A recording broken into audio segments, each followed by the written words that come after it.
If you don't know me, I'm Mary Jo Daniel, and I'm the director of the Faculty Research Development Office, and I'm also co-PI on the Advanced Grant.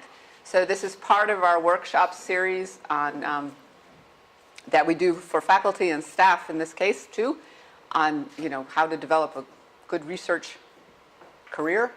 So today we're going to be focusing on proposal management plans, which are exciting. And they are exciting for most of you because they rule your life. Today we're talking about management plans, and if it's not obvious to you already, there is a vast amount of project, I said that wrong, but there's a vast amount of project management expertise in this room. So I'm going to encourage all of you to share your expertise. Right now I'm going to ask you to do a little thinking on your own. I have to get this. So one of the challenges for the communications people is having people like me who don't make it easy. We move around and do stuff. So I want you to think of a time where you were part of a project or a team where you had to accomplish something. And it can be a research project, it can be related to your work, it can be related to your life, whatever. And I want you to think about what worked really well. You're part of a group. You may not be in charge of it. What was frustrating about that experience, and what might have made it better, or what made it already really good? So I'm going to give you just a minute to think about it. If you want to jot a note down to make it clear, because you're going to share this with the person at your table. If it's somebody you work with at your table, you have to come up with 2 different projects. You can't be talking about the same project. So you have to read each other's minds. Okay? So I want you to think for just a minute, literally 1 minute, and then I'm going to ask you to share about this project. Okay, so if there's an odd number of you, you can do it in a group of 3. But I want you to take a minute and make sure everybody has a chance to talk about this. What was the project, just very superficially? What worked well about getting that project to the end, getting it accomplished? What was frustrating? And what did you learn from that in terms of what might have made it go better? And so please, talk at your tables and make sure everybody gets a chance to talk. Okay, finish up the conversation you're having. And as some of you know, before I was in this role, I was the Associate Director for New Mexico EPSCoR. We have a couple EPSCoRians here. And EPSCoR, if you don't know, is a large statewide research program that it's a statewide program. Many states have it. And New Mexico's program, UNM, is the lead, but we work with all the other institutions in the state. And as the associate director, my job was try to coordinate all of these various disparate researchers into some sort of a project that actually got done. And, I have to be careful what I say because Selena was a part of that when I was working there. And so, we can have a separate conversation about how well that worked. But it taught me a lot, and I saw a lot of other EPSCoR programs having similar challenges with how to navigate and how to coordinate all of that. Things have also changed when you look at funding agencies in terms of what their expectations are around project management plans in proposals, as well as reporting on project progression and project success. So as you were talking amongst yourselves, I'm going to ask you to share 1 or 2 things that you see as key to having a well-managed project, a project where you have a bunch of people working together and you actually get to the end.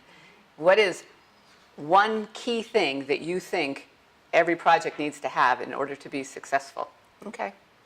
So you have lived experience of working in projects, and that is not trivial.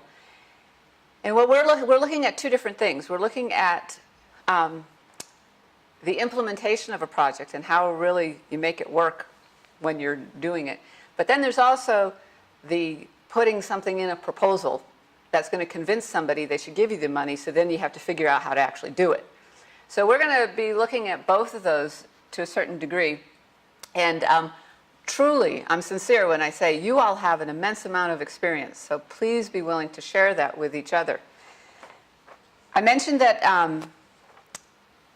agencies have changed what they've looked for in terms of project management plans, and they ask for different things. So if you're working on a proposal, of course, the driving tool is the solicitation. You got to know what's in the solicitation. So this is one. This is from an actual NSF solicitation. It says the project description must include a brief description of the management plan for the collaboration preceded by the phrase or heading management plan. Those are the complete instructions. That's all it says about the management plan. And so it leaves it up to the PI to figure out, okay, what is that going to be? Another one goes a little bit further. Explain the organizational relationships and reporting structure among key areas of responsibility. Identify key members of the center management team. Explain their specific roles and areas of responsibility, something that you already mentioned. Okay, so that makes sense. They got to say who's going to do what. And now remember, this is for a proposal. It's not the actual, okay, we got the money, what are we going to do? This one goes a little bit further. Okay, this is one that is, these are all current solicitations. You got a 2-page supplementary document to explain all of this. Usually the management plan is wedged into those other pages and there's never enough room. So this tells you you need to say who's going to do what, what's their expertise, and what are they going to oversee, and it must include a timeline. So that's another piece that this one has, with specific milestones and expected completion dates. Here's another one. Here, a lot of times, solicitations that are around projects that have a big training component, they want to know what are you going to do to monitor the progress of the trainees. And so that's a different element of a management plan. And sometimes these go beyond the duration of the project itself. Again, a management plan and timeline include the major activities, benchmarks, who's going to be responsible for what. So there's some common things that many of them ask for. Some of them get a whole lot of detail and get quite prescriptive, okay? So this goes into, all this stuff that you got to put in there, and I'm not going to ask you to read it all, including if you've got collaborations with other institutions, how are you going to coordinate all of that? This is taking out some chunks from that one that was too small to read. Again, describe how the leadership team will foster a sense of community. That's considered part of a management plan, okay, for this particular one. So, of course, whatever proposal, whatever program is being addressed, you have to look at what the solicitation requires. But if the solicitation doesn't provide a whole lot of information, it kind of leaves it up to the PI and the team to figure out what would be most useful. Bottom line, what reviewers are usually looking for in a management plan is something that convinces them that the leadership of the proposal has a plan, that they understand the challenges, that they understand that they do actually need to figure out roles and responsibilities, and that they're presenting a plan that is convincing that they're going to actually be able to get the work done, right? So a timeline, an organizational chart, those are the kinds of pieces that will help convince a reviewer that the project teams know what they're doing, okay? Questions about that? Have you seen other requirements from solicitations for management? Good point. So fiscal management, every proposal, generally if it's full proposal, it's going to have a budget. And it's going to have a budget justification that says what you're going to use money for. But typically you don't have to describe how you're going to manage that. But in reality, once you get the money, you better know how to manage that. And that's where a lot of fiscal management issues come up.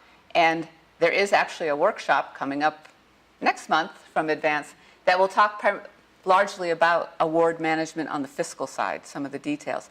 But in a proposal, you generally don't have to say, we have the ability to manage this. Coming from a university, there's an assumption that we do have appropriate fiscal controls. I see heads shaking. But large agencies, they have a vetting process before they will award money to a new organization. And part of that is proving that you have the financial stability. So, startup companies may not be able to get NSF funding initially. They have to show that they have the infrastructure to manage it. Okay? All right. Next thing, I'm going to give you some draft project management plans, and you're going to tell me what they're lacking. These were all drafts, okay? These aren't final proposals that I took these from. So we can be a little more generous, okay? But based on what you said before and what we saw from solicitation, some of the key elements that one would expect to find in any management plan, I think, are these. That we have roles and responsibilities outlined. One of the ways to do that is with some sort of an organizational chart or diagram. And I will say some of these did have diagrams, but I couldn't get the names out of them because they were pictures. So I didn't include them. But an org chart, shows that not only the roles and responsibilities, but how they intersect and who reports to whom. And that can be extraordinarily helpful for a reviewer to have a picture of what are all the pieces and how do they interact. And having a clear, this is one place where, if you've got a 15 or 20 page proposal, whatever it is, and it's all text, having a few graphics to break up the text can help. And this is one that can be very informative, and it doesn't have to be all that complex, but it does show interactions. Another is some sort of communication mechanism, sometimes tools, and I put the tools in, and that's partly to be thinking about it. But so how are all of these people going to communicate? How frequently are they going to communicate? The more complex the project, the more you need to be clear that there are regular avenues for communication, both in terms of checking progress, but also for generating ideas and generating that community, and both formal mechanisms and perhaps informal mechanisms, as you were suggesting, that anytime you're trying to create a group who's going to work towards the same goals, they need to have ways to connect. And some of those are physical. So, do we have a physical shared space for all of these people to come together? Do we have some way for them to have those informal interactions? In a proposal, you're going to probably focus on the formal ones.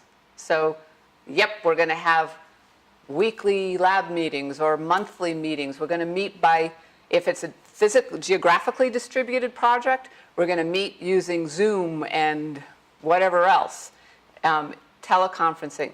If you have in your management plan some communication technology, then somewhere you should be saying who's paying for it. Either it's provided in your facilities section or you've budgeted for it. So that's another way to make this convincing, that you're linking all of these pieces together. If you're going to have people coming together physically regularly and they're distributed all over the place, who's paying for that? Making sure that's clearly represented in your budget as well, or whoever is, wherever it's coming from. Communication is really, and I say this, I am biased in this, it's huge that if you don't have some sort of regular communication between all those components, this component's doing great things, that component's doing great things, but they aren't doing anything together. And you end up in very different places, and you don't end up with the project you wanted. And I think review panels are becoming more and more sophisticated in how they look at that, because more and more people have experience. I was in this project, we were doing great things over here, they were doing great things over there, but we didn't ever connect. So they're looking for those things now. Timeline and milestones. One of these, not everybody saw it, actually had a timeline chart. And so having some sort of a graphic representation of the timeline can be really powerful, just again, because it's a picture. Some reviewers look at it more closely than others in terms of, do they actually relate the research tasks to that timeline? Are they actually in there? Or are they just kind of waving their hands and coloring in boxes? Because I've seen both, quite frankly, where they're missing major activities in the timeline because one person did the timeline, well, somebody else was doing the activities. So making sure that those actually line up. Space is always an issue in a proposal, and researchers, 9 times out of 10, they're going to cut something. This is the kind of stuff they're going to cut, as opposed to the love of their lives, which is the research. I would argue that if you are in a position, if you're a project manager, or you have project management experience and you're on a proposal team, I would argue that project managers should write the project management plan and, you know, give it to the PI and say, here's the plan. And yeah, they can pair it, but people who live the experience can have an idea of what's needed to actually implement the project. That's just my opinion, though. Actually, that's more who's in the leadership team. So who's the leader? Who reports up to them if there's multiple elements?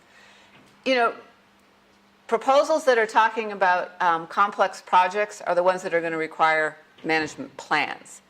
If it's just an individual investigator kind of project proposal, they may not, probably won't, ask for a management plan, but PIs can still put in management elements. You know, that I'm going to be sure, I'm going to have a timeline that shows when everything gets done.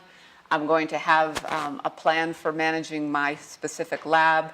If there's equipment, how am I acquiring that equipment or accessing that equipment, if there's those kinds of elements. So even if there isn't a plan, these kinds of elements could be worked, and probably should be worked into the proposal to show that I have a plan for getting it all done. Okay? So they had this great proposal. They wrote a complete project management plan that actually made sense, and they got funded, or you got funded. I just wanted to take a couple minutes to talk about so beyond that. Once the money comes in, one of the things I've seen is that some PIs have trouble thinking of themselves as managers. They see themselves as intellectual leaders in terms of this is the research, but they don't necessarily see themselves as managers. And ultimately they are. Even in those projects where they've been able to hire a project manager to help with some of the administrative and management tasks, they are ultimately responsible for the research process and the data. And that's why you have a data management plan as well. They're responsible for making sure the research is done correctly, that it's done, you know, everybody's doing the parts that they need to do. And they may have assistants to do that. They are responsible ultimately for the finances. And again, hopefully they have an accountant and other people to help, but they are held responsible for being sure that all of those processes are followed ultimately. And the people, and that's probably the hardest part, is their PI is the manager of the people in the project in terms of making sure that people are doing what they need to be doing, but that they're also doing things according to best practices on multiple levels. So when you look at that, they should be asking and checking that the research is being done correctly according to whatever the proposal says, both in terms of the research processes, but also if they're following IRB, if they've got animals, the IACUC, they're following all of those rules. They also need to be sure that, and related to that, it's being done legally, both in terms of the financial elements, but also those other kinds of guidelines. Ethically, are they following, and does everybody have the ethics training they're supposed to have, the responsible conduct of research, and that we aren't, these are the kinds of things that people can go to jail for, right? And that research can be thrown out. And unfortunately, we do have claims of research misconduct.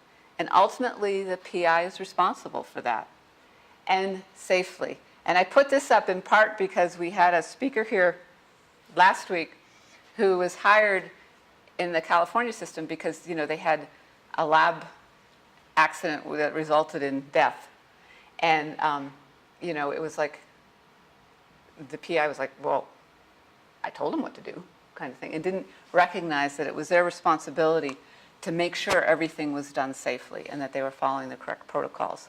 So if you're not in the position of the PI, you can help them to think about this of themselves as a manager. And so I just put that out there. And if you are a project manager, yes, you are delegated some responsibilities to be sure things are moving along, but ultimately that responsibility lands with the PI. So we have grants management training that everybody is supposed to be taking, and for the financial side of things, and that's pretty much, it addresses a little bit about the ethics and stuff like that as well. But ultimately, it's mostly financial. So the grants management training that goes over some of the basic rules. And then the safety training, we have responsible conduct of research, we have safety and risk services and things like that. And for whatever their research is, they need to have a safety plan.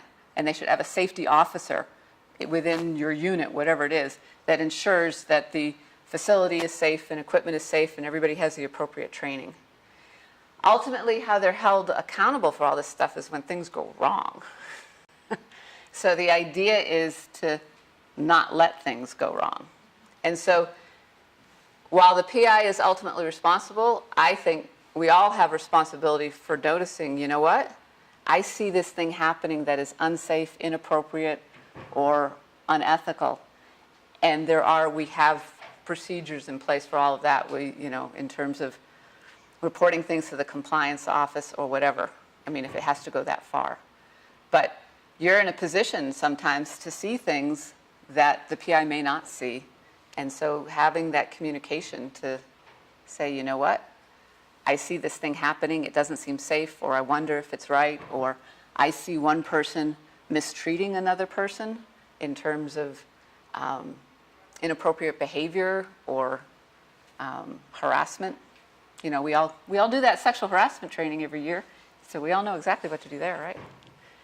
So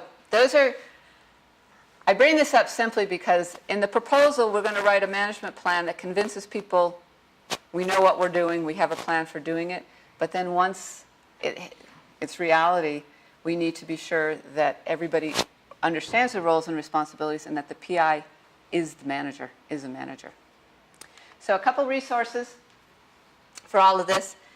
Some of you are probably familiar with the Science of Team Science. That is an organization that looks at team science, and their website has a phenomenal amount of resources for how to plan and how to run projects that involve multiple units, multiple players, and how you build that collaboration that will lead to a successful project. They do have a conference every year as well that can be quite useful, particularly for those who are trying to put together interdisciplinary research kinds of projects. A lot of it was started with NIH funding because NIH has done a lot with translating from science to the clinic, but it's gone well beyond that. I mentioned RCR training. We do that here. If you don't know, every graduate student and postdoc funded by NSF and NIH is required to do responsible conduct of research training. Faculty are not required, although NSF at least is changing the language to say it's encouraged.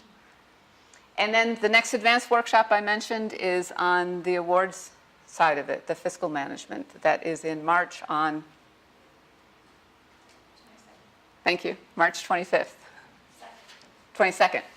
Thank you.